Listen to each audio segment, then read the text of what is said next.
24 ঘণ্টাই বিদ্যুৎ যোগান ধৰাৰ প্ৰতিশ্ৰুতিৰে শাসনলৈ অহা বিজেপি চৰকাৰখনৰ দিনত আজি বৰ্তমানৰ সময়ত জ্বলা-কলা খাবলগীয়া হৈছে বিদ্যুতৰ গাফিলতিৰ বাবে।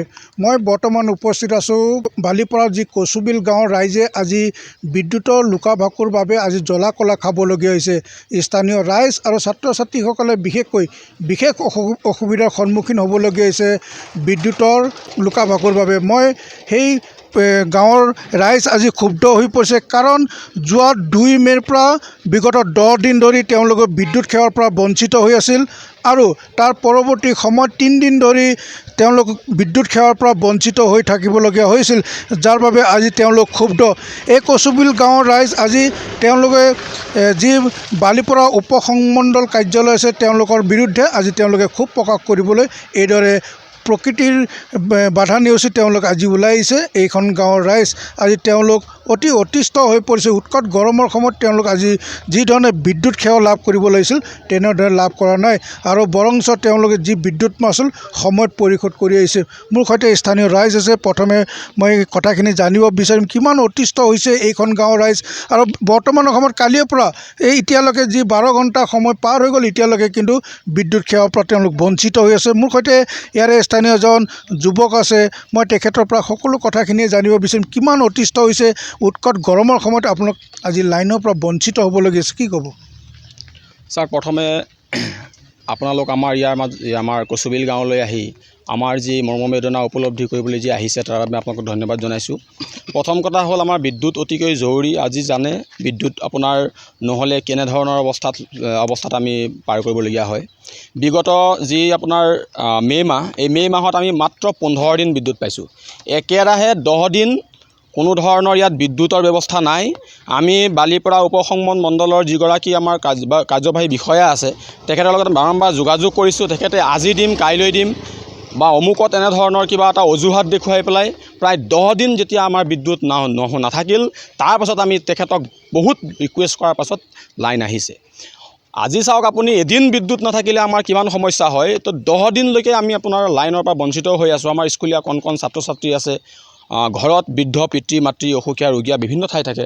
আৰু এটা কথা আপোনালোকক জনাইছোঁ যে সকলো কথাত যে এই ইনভাৰ্টাৰ সকলোৱে ঘৰত থাকিব, সকলোৱে যেন জীৱন জীৱিকা অতি উচ্চমানৰ তেনেধৰণৰ নহয়। আমাৰ গ্ৰামাঞ্চলত বসবাস কৰা প্ৰতিগৰাকী লোকৰে এটা কৰ্মসংস্থাপন, সাধাৰণ ক্ষুদ্ৰ জীৱিকা নিৰ্বাহ কৰি তেওঁলোক চলি আছে। কিন্তু দেখা গৈছে যে এই বিদ্যুতৰ নাটনিৰ কাৰণে আৰু আমি বিভিন্ন সময়ত বাৰম্বাৰ যোগাযোগ কৰাৰ পাছতো তেওঁলোকে আজি সামান্য বৰষুণ এটা দিয়াৰ পাছত আপোনালোকৰ কাৰেণ্ট নাথাকে। তো এই গোটেই কথাখিনি আমি ব্যৱস্থা ল'বলৈ আমাৰ যিসকল আমাৰ জনপ্ৰতিনিধি আছে বা আমাৰ সন্মানীয় বিধায়ক মহোদয় আছে বা আমাৰ বালিপৰা উপসংমণ্ডলৰ যিগৰাকী দায়িত্বত আছে, তেওঁ এই কথাখিনি হৃদয়ংগম কৰিব লাগে। আৰু আমাৰ এইটো কথা নহয় যে আমি আজি বিদ্যুতৰ কাৰণে আমি চৰকাৰক কিবা এটা দোষাৰোপ কৰিবলৈ গৈ আছোঁ, সেইটো আমি নহয়।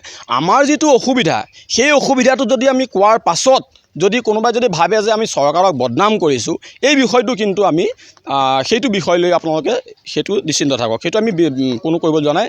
আৰু লগতে আমি যোৱা 2 দিন ধৰি আপোনাৰ প্ৰথম একেলেঠাৰিয়ে 10 দিন আৰু যোৱা 2 দিন ধৰি আমি বিদ্যুতৰ পৰা বঞ্চিত হৈ আছোঁ। সামান্য বৰষুণ, সামান্য বতাহ পৰত লগে লগে লাইন কাটি থৈ দিয়ে, আমি তাৰ পৰা পৰিত্ৰাণ বিচাৰি আজি ইয়াত সমবেত হৈছোঁ।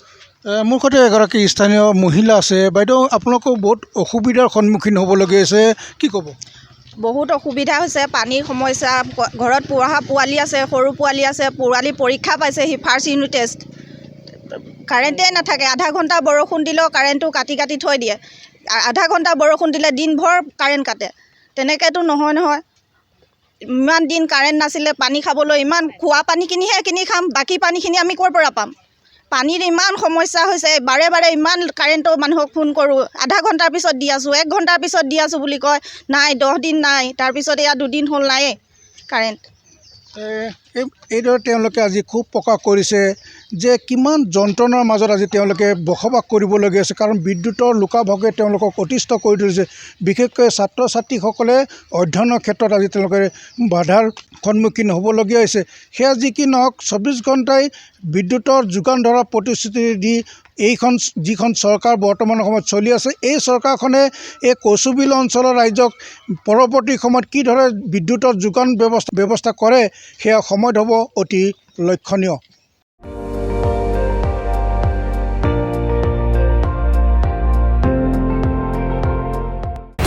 আপুনি চাই আছে ND24 সৰ্বশ্ৰেষ্ঠ নহয় সৰ্বোত্তমৰ দৌৰত।